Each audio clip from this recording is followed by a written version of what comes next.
सतीश नगर गांव में एक दंपत्ति रहता था, आस्था और प्रणव। शादी के बाद से ही उनके बीच अक्सर झगड़ा होता था। हर रोज सुबह और शाम उनके घर से झगड़े की आवाज आती थी। कभी कभी प्रणव आस्था को मारता भी था। आज भी दोनों के बीच बहस हो रही थी। ये बताओ कि मेरी इजाजत के बिना बार बार मेरे पैसे के डब्बे में क्यों हाथ डालती हो तुम तो घर में कितनी देर से आते हो, जरूरत पड़े तो पैसे तो लेने ही होंगे। अरे जो चाहिए तुम्हें तुम मुझे बताओ ना, नहीं तो दुकान से उधार ले आओ, मैं चुका दूंगा। फिर भी तुम मेरे पैसों की फिजूल खर्ची करती रहती हो। घर की रोज की जरूरत की चीजें खरीदना तुम्हें फिजूल लगता है? रोज की जरूरत की चीजें नहीं, तुम बेकार की चीजें खरीदती हो, फालतू के सामान। क्या थोड़ा सा सामान लेने में इतने पैसे खर्च होते हैं क्या? अच्छा, अगर इतना शक है तो अब से खुद जाकर खरीदारी करो, फिर देखो मैं कितनी बचत करती हूँ। गजब करती हो। बाहर का काम मैं संभालूंगा, बाजार का काम भी मैं करूंगा, तो क्या मैं तुम्हारा नौकर हूँ क्या? अरे तुम्हारे पिताजी ने तुम्हें नौकर दिलाने के लिए मुझसे कितना पैसा लिया था? सुनो, जो मन चाहे करो, लेकिन मेरे माँ बाप को बीच में मत लाना। 100 बार लाऊंगा। क्या करोगी तुम, बताओ क्या करोगी? तुम्हारे भिखमंगे बाप के लिए तुम्हारा इतना प्यार? मेरे माँ बाप कभी किसी के लिए पैसे के लालच में एक बच्चे को छोड़कर दूसरे के पास नहीं गए। पैसे की वजह से वो खुशी से कोलकाता चले गए। कम से कम मेरे माँ बाप इतने नीच नहीं हैं। प्रणव आस्था की बातें सुनकर बहुत गुस्सा हो गया और फिर से आस्था को खूब पीटा। किशनलाल एक उदार व्यक्ति था। जीवन भर मेहनत की और गांव वालों की मदद करता रहा, इसलिए गांव में सब उसका सम्मान करते थे। जब किसी को सलाह चाहिए होती, सब उसकी ओर दौड़ते थे। मुरली, सुना है तुम्हारी नौकरी चली गई, 3 महीने से घर पर ही हो। हाँ, बिल्कुल सही सुना आपने। कम वेतन देने पर मैंने विरोध किया, इसीलिए मुझे निकाल दिया। क्या करूं? हाँ, आजकल नौकरी की यही समस्या है। मेहनत खूब है, वेतन कम है, और बोलोगे तो नौकरी चली जाएगी। दूसरे करने के लिए जो बैठे हुए हैं। 2 महीने से घर पर हूँ, 3 जगह नौकरी देखी, लेकिन बाजार ठीक नहीं है। अरे तो नौकरी करने की जरूरत क्या है? दूसरों की नौकरी मत करो, खुद कुछ करो ना। लेकिन मैं क्या करूं? व्यवसाय करने का डर है, नुकसान हुआ तो सम्मान नहीं रहेगा। हमारे बड़े नदी में मछुआरे अब मछली पकड़कर खूब बेच रहे हैं। तुम भी चाहो तो मछली पकड़कर थोक में बेच सकते हो। इतनी पढ़ाई के बाद क्या मैं मछुआरे का काम करूंगा? मेरा सम्मान कहाँ जाएगा फिर? अरे कोई भी काम छोटा या बड़ा नहीं होता मुरली। अगर मन हो तो हर काम समान होता है, समझे बेटा? किशनलाल की बात सुन मुरली ने नौकरी छोड़ मछुआरे का काम करने का फैसला किया।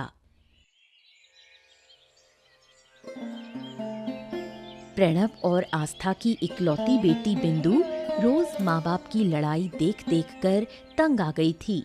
जब भी घर में झगड़ा होता, उसका मन खराब हो जाता और वो रोते रोते अपनी दादी कोकिला के पास चली जाती। क्या हुआ बेटा, तू इतनी चिंतित क्यों लग रही है?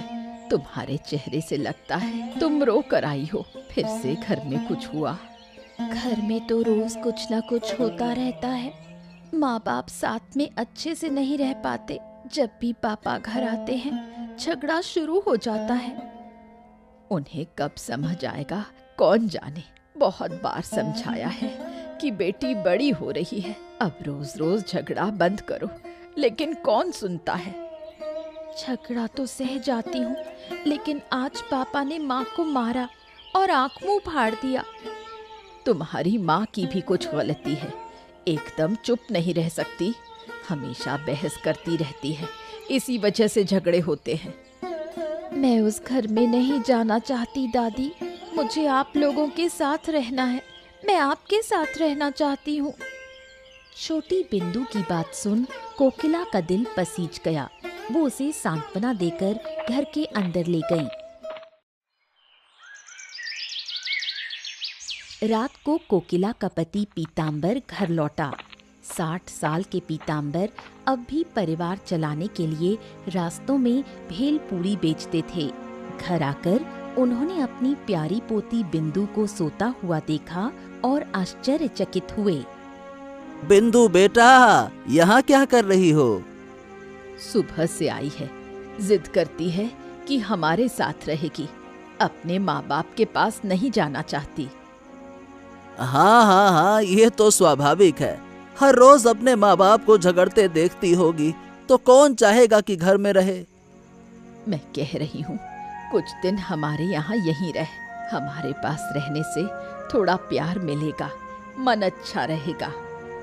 अरे कुछ दिन क्यों, जब तक जी चाहे तब तक यहाँ रहो।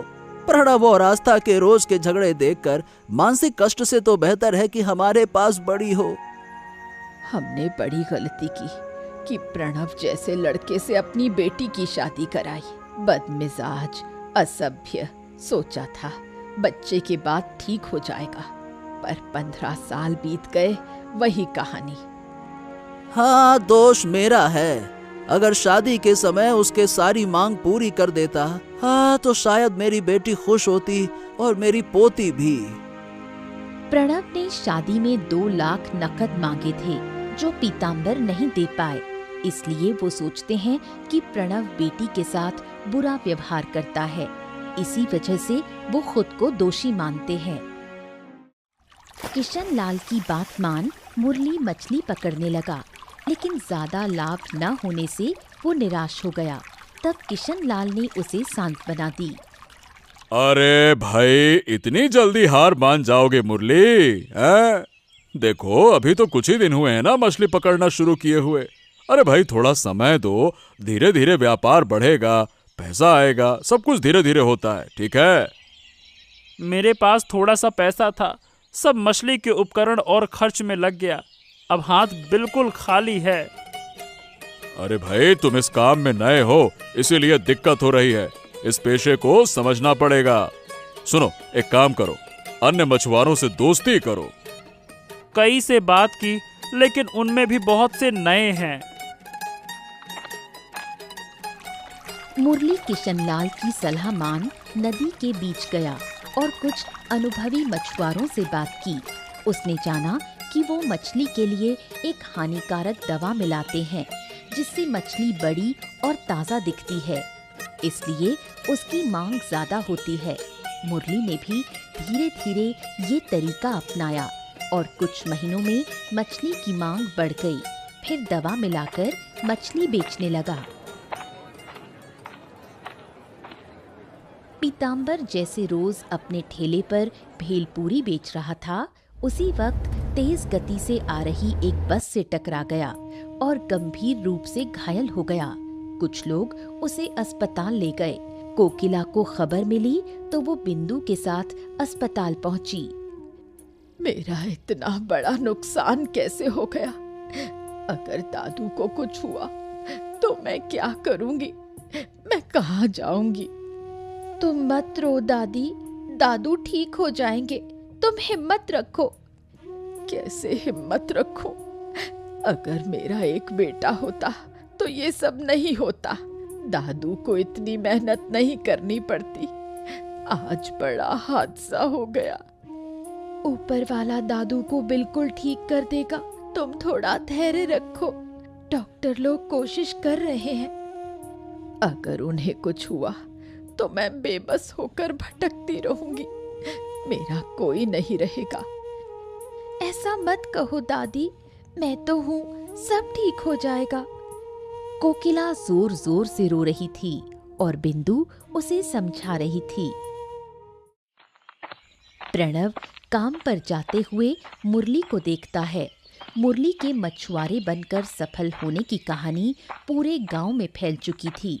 प्रणव मुरली से मिलकर मछली पकड़ने का सोचने लगता है।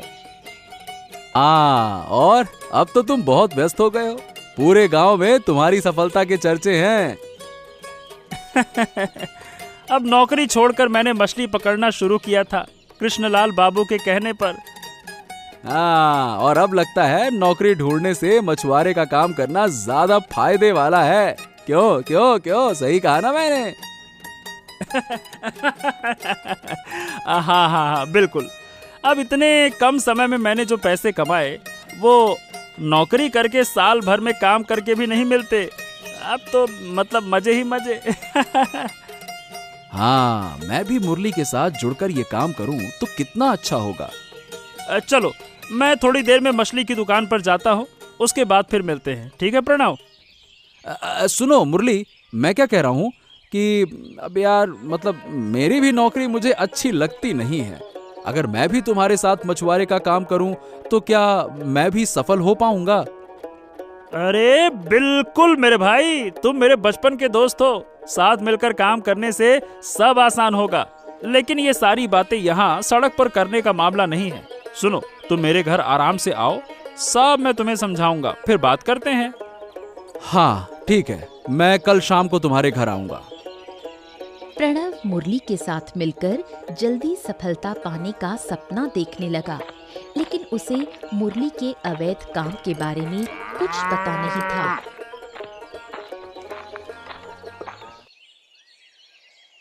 पीतांबर दुर्घटना के बाद काम करने में असमर्थ हो गया और घर पर ही रहता था। कोकिला चिंतित थी क्योंकि बिंदु भी उनके साथ रहने लगी थी। बिना आय के तीनों का गुजर बसर कैसे होगा, ये सोचकर कोकिला परेशान थी। तुम्हारे दादू की हालत ठीक नहीं है। डॉक्टर ने कहा है कि अब वो काम नहीं कर पाएंगे। उनका पैर टूट गया है, अब वो कभी चल नहीं पाएंगे। काम तो दूर की बात है। जब तक दादू कमाते थे तब तक मैं चैन से थी। अब क्या करूंगी? बिना पैसे के घर कैसे चलेगा? दादू से अब आय की उम्मीद छोड़ दो। अब तुम्हें कुछ करना होगा दादी। मैं इस उम्र में क्या करूंगी? कोई मुझे नौकरी देगा भी? चिंता मत करो, हम दोनों मिलकर काम खोजेंगे। जरूर कोई ना कोई काम मिल जाएगा। बिंदु की बात सुनकर कोकिला मना नहीं कर पाई। वो दोनों काम की तलाश में निकल पड़े।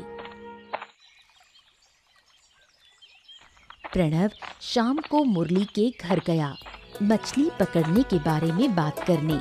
मुरली उसे देखकर बाहर आया। हाँ प्रणव आ गए। चलो चलो आ जाओ, बाहर बैठकर बातें करते हैं। चलो। क्या तुम अब भी वही मुरली हो? अरे भाई, पूरे गांव में तुम्हारी चर्चा है, सब तुम्हारी सफलता की कहानी बताते हैं। अरे मेरी सफलता के पीछे कृष्णलाल बाबू की सलाह है। अब वो ना होते तो मैं अभी भी नौकरी के लिए बेकार बैठा रहता, रोता रहता, नौकरी मिले नौकरी मिले। अच्छा मुरली, मुझे भी मछुआरे का काम सिखाओ ना। मैं कुछ नहीं जानता, तुम्हारी मदद से सीख जाऊंगा। हाँ हाँ जरूर, इसीलिए तो मैंने तुम्हें कहा था घर आओ, आराम से बैठकर बातें करते हैं। देखो सही बताऊं तो ये काम थोड़ा जोखिम वाला है। जोखिम? मछली पकड़ने में कौन सा जोखिम? अच्छा तुम्हें क्या पता, गजब करते हो। अरे भाई, सिर्फ मछली पकड़कर उसे बेचने से पैसा नहीं मिलता है। तो फिर और क्या करना पड़ता है? मुरली ने प्रणव को बताया कि वो मछली में हानिकारक दवाइयां मिलाते हैं और अवैध सोना छुपाते हैं। ये सुनकर प्रणव नाराज हो गया। अरे बाप रे बाप रे बाप, मैं तो सोच रहा था कि तुम ईमानदारी से पैसे कमा रहे हो, लेकिन तुम तो ये गंदा काम कर रहे हो। ए प्रणव सुनो, मैंने तुम्हें सच बताया क्योंकि तुम दोस्त हो। अगर तुम मना करोगे तो ठीक है, वरना फिर मत आना। और अगर कहीं भी तुमने कुछ बताया तो तुम्हारा ऐसा हाल करूंगा ना, आईने में अपने आप को पहचान नहीं पाओगे। समझ गए? चलो जाओ यहाँ से, बात करते हैं, धंधा करना है। प्रणव ने गलत रास्ता छोड़कर ईमानदारी से कमाने को चुना। मुरली की शादी की बात उसने किसी को नहीं बताई। कोकिला और बिंदु काम ढूंढ ढूंढ कर थक गए थे, लेकिन कोई उन्हें नौकरी नहीं दे रहा था। एक दिन गांव वालों से मुरली के बारे में सुना। वो इतनी जल्दी इतने पैसे कैसे कमाता है? नया घर भी बना लिया। मैंने कईयों से पूछा, सब कहते हैं वो नदी से मछली पकड़ता है और बेचकर पैसा कमाता है, लेकिन कुछ लोग कहते हैं कि उसका कोई छुपाया हुआ व्यापार है। ऐसा तो लगता है मछली पकड़कर इतना पैसा कमाना आसान नहीं। फिर भी अगर हम उनके साथ जुड़ जाएं तो फायदा होगा। लेकिन क्या वो हमें अपना राज बताएगा? और अगर कुछ गलत काम कर रहा हो तो? मजबूरी में अच्छा बुरा देखा नहीं जाता। तुम्हारे दादू की हालत खराब है और इलाज के लिए पैसे चाहिए। अगर मुरली के साथ मिलकर पैसे कमाए तो नुकसान नहीं होगा। सही कहा। अगर हम अच्छे पैसे कमाएं तो दादू का इलाज होगा और हमें भी सहूलियत होगी। मजबूरी के कारण दोनों मुरली से मिलने और उसके साथ काम करने का निर्णय लेते हैं। बहुत दिन से बिंदु घर पर नहीं थी। उसकी कमी से आस्था बहुत रो रही थी। जब प्रणव घर आया तो आस्था ने उससे बिंदु की बात करनी शुरू की। बस खाते हो, सोते हो, काम पर जाते हो और किसी की कोई फिक्र नहीं। अरे मैं अभी घर आया हूँ, मैंने कदम अंदर रखा नहीं कि तुम्हारी शिकायतें शुरू हो गई। पट पट पट पट पट पट पट पट। सच बताओ, तुम क्या चाहती हो कि मैं क्या घर में आऊं ही नहीं? बताओ। शिकायत ना करूं तो क्या करूं? 1 महीना हो गया बिंदु घर नहीं आई। तुमने एक बार भी उसको याद नहीं किया।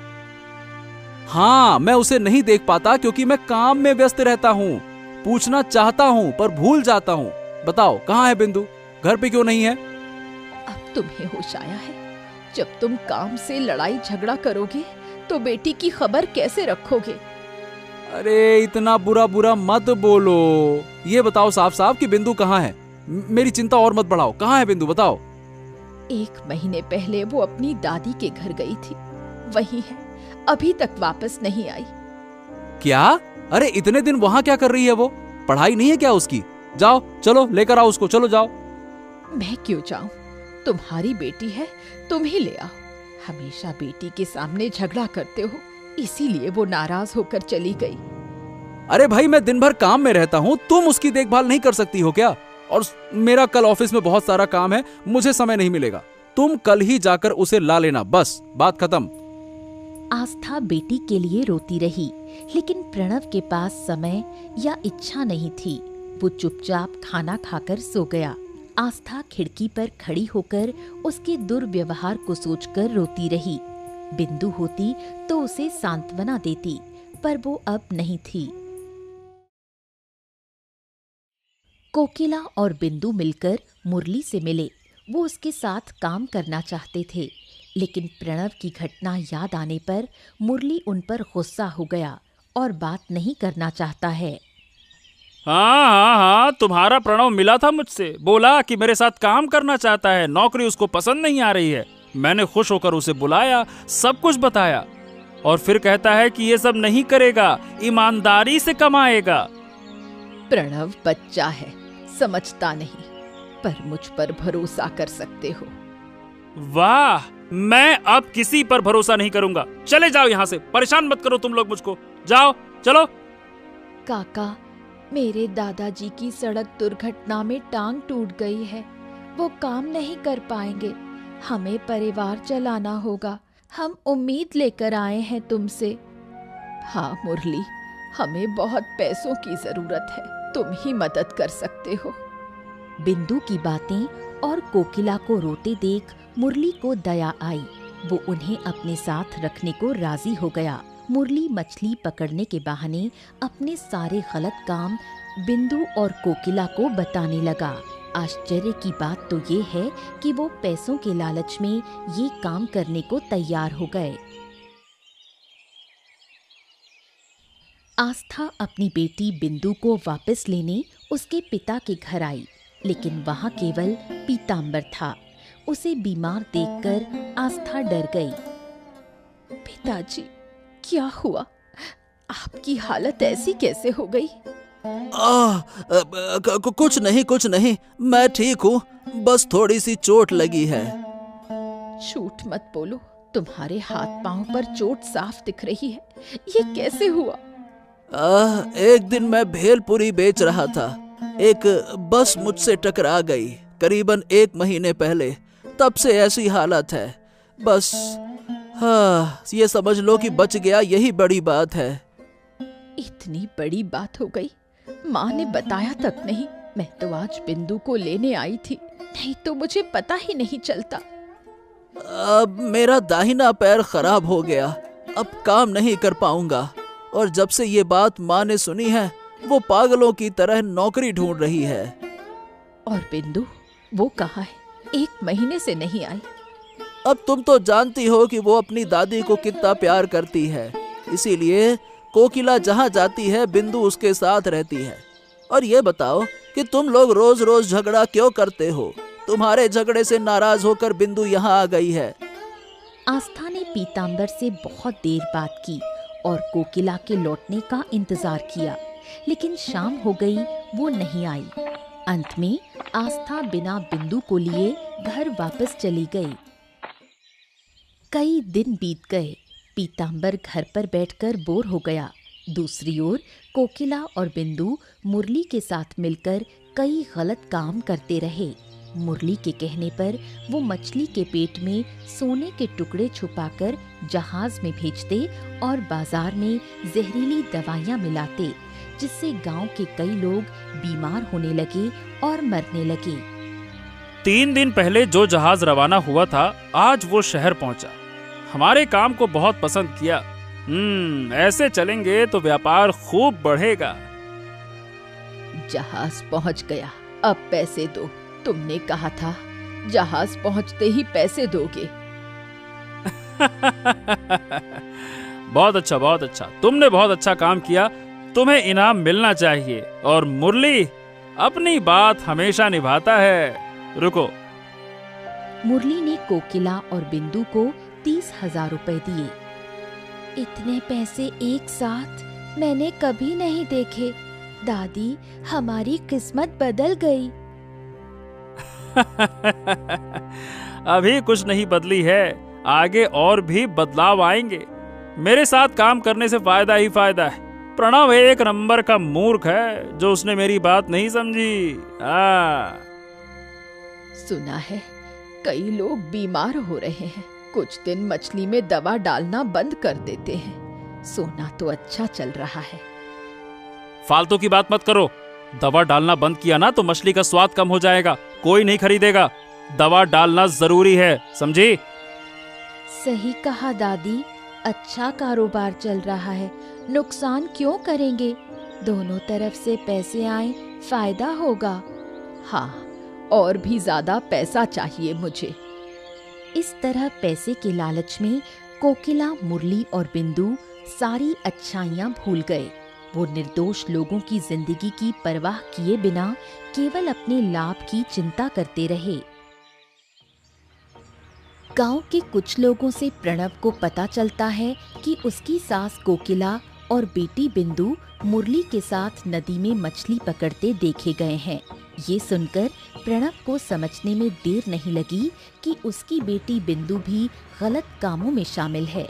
वो बेहद गुस्से में आ जाता है और फिर प्रणव हिम्मत जुटाकर किशन लाल के घर जाता है। आओ प्रणव, आओ आओ आओ आओ।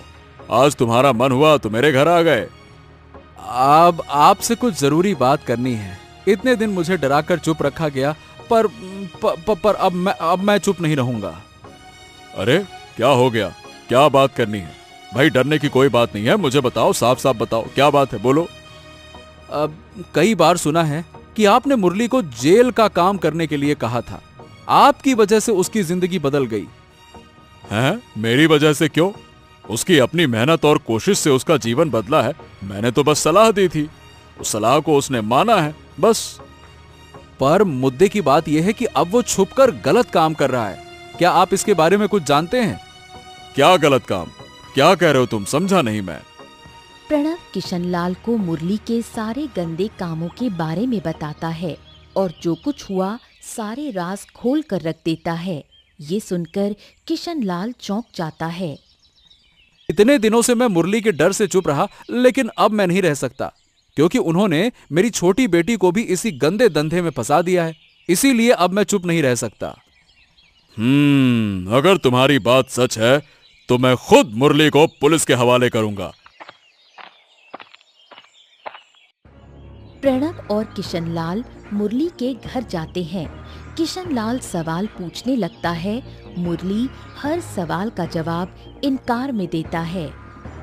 अरे प्रणव की समाज में कोई जगह नहीं है, दिन भर बीवी को मारता है, लोगों के पीछे पड़ा रहता है, ढंग की तो नौकरी कर नहीं पा रहा। अरे मुझे देखो, मैंने कितनी सफलता पाई है और वो अभी भी छोटी सी नौकरी करता है, इसीलिए जलता है और ऐसे झूठ फैलाता है। नहीं नहीं नहीं नहीं नहीं, ये सब झूठ है। मैं खुद मुरली के पास नौकरी करने के लिए गया था, लेकिन जैसे ही उसने मुझे अपने सारे काले कामों के बारे में बताए, मैं ये जानकर पीछे हट गया। अब किशनलाल वहाँ कोकिला और बिंदु से पूछताछ करता है, पर वो भी मुरली का पक्ष लेते हैं। पापा झूठ बोल रहे हैं दादा, मुरली काका कोई बुरा काम नहीं करते, वो तो बहुत अच्छे इंसान हैं। मछली पकड़कर बाजार में बेचकर ईमानदारी से कमाते हैं। मेरे पापा मुझे फंसाना चाहते हैं, वो झूठे हैं। जिस बेटी को बचाने के लिए प्रणव ने अपने डर को छोड़ सब सच बताया, उसके मुंह से ऐसा अपमान सुनकर प्रणव बहुत दुखी हुआ। ठीक है, तो अब जो होगा पुलिस करेगी। मैं जानता था कि तुम इतनी आसानी से बात नहीं खोलोगे, इसीलिए पुलिस को लेकर आया हूं। दरोगा साहब, अब आप अपनी कार्रवाई शुरू कीजिए। फिर किशनलाल के साथ पुलिस आती है और मुरली को पीटना शुरू कर देती है। पिटाई के बीच मुरली सारी सच्चाई बोल देता है। घर से कई पैसे और आभूषण बरामद होते हैं। सारे भ्रष्ट मछुआरों को पकड़ लिया जाता है जो इन कामों में शामिल थे। मुरली और कोकिला को जेल भेज दिया जाता है। बिंदु बार बार रोकर माफी मांगती है, लेकिन आस्था और प्रणव उसे माफ नहीं करते और यही दर्द दिल में लिए आस्था गांव छोड़कर चली जाती है। एक दिन सड़क दुर्घटना में उसकी मृत्यु हो जाती है। प्रणव और आस्था एक दूसरे से माफी मांगते हैं और संकल्प लेते हैं कि अब कभी झगड़ा नहीं करेंगे। वो बीमार पीतांबर को साथ लेकर सुख शांति से रहने लगते हैं।